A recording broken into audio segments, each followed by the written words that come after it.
ஏன் ரெபெக்காள் யாக்கோபின் மீது பச்சமாய் இருந்தா? சொல்லுங்க, ஏன் ரெபெக்காள் யாக்கோபின் மீது பச்சமாய் இருந்தா? வயிற்றில் இருக்கும் பொழுதே தேவனுடைய பிளான தேவனே தம்முடைய சொந்த வாயிலிருந்து யார் மூலமா நான் ஆசீர்வாதத்தை கொண்டு வரப்போகிறேன் அப்படிங்கிறதுல தேவன் ரெபெக்காள்கிட்ட சொல்லிட்டார். ஆனா இதை யாருக்கிட்ட சொல்லல? ஈசாக்கு கிட்ட சொல்லல. ஆனா இந்த ஆசீர்வாதத்தை நிறைவேற்ற வேண்டிய பொறுப்பு ரெபெக்காள்கிட்ட ஈசாக்கு கிட்ட தான் இருந்துச்சு. எப்படி ஆண்டவர் அதை அமைத்திருந்தார் கவனியுங்கள்.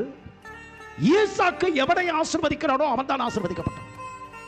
ஈசாக்கு எவனை சேஷ்ட புத்திர பாகத்தின் ஆசீர்வாதத்தை கொடுக்கிறானோ, பணியின் மீது பணியினாலும் வானத்தில் பணியினாலும் மழையினாலும் ஸ்தனங்களாலும் இப்படி பலவிதமான கற்பத்திற்குரிய ஆசீர்வாதங்களாலும் யாரை ஆசீர்வதிக்கிறானோ அவனே ஆசீர்வதிக்கப்பட்டவன்.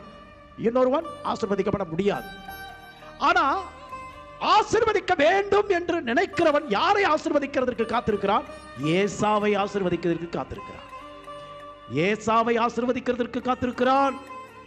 ஏசாவோ அவன் வேட்டைக்காரனும் வன சஞ்சாரியுமாயிருந்தான். அவனுடைய வேலை என்ன? தினமும் தன் தகப்பனை திருப்திப்படுத்த வேண்டும் என்பதுதான் அவனுடைய எண்ணம்.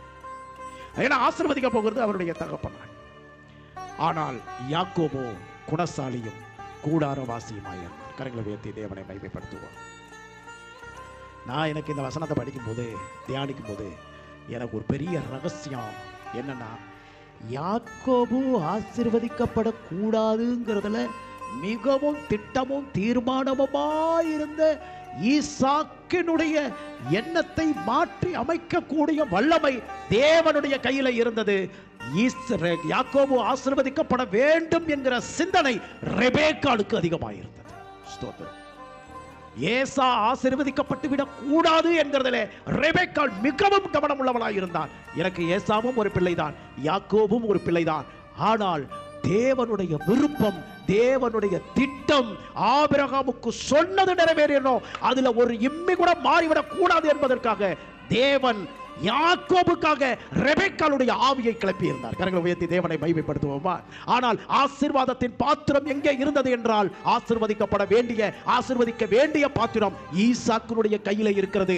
அவன் எண்ணத்தினாலும் சிந்தனையினாலும் யாரை ஆசீர்வதிக்க வேண்டும் என்று சொல்லி நினைத்துக் கொண்டிருந்தான் என்று சொன்னால், ஏசாவை மட்டுமே ஆசீர்வதிக்க வேண்டும் என்று அவன் நினைத்துக் கொண்டிருந்தான். அவனுடைய நினைவுகளை எல்லாம் தாண்டி தேவன் அவருடைய திட்டத்தையும் தீர்மானத்தையும் நிறைவேற்றினார்.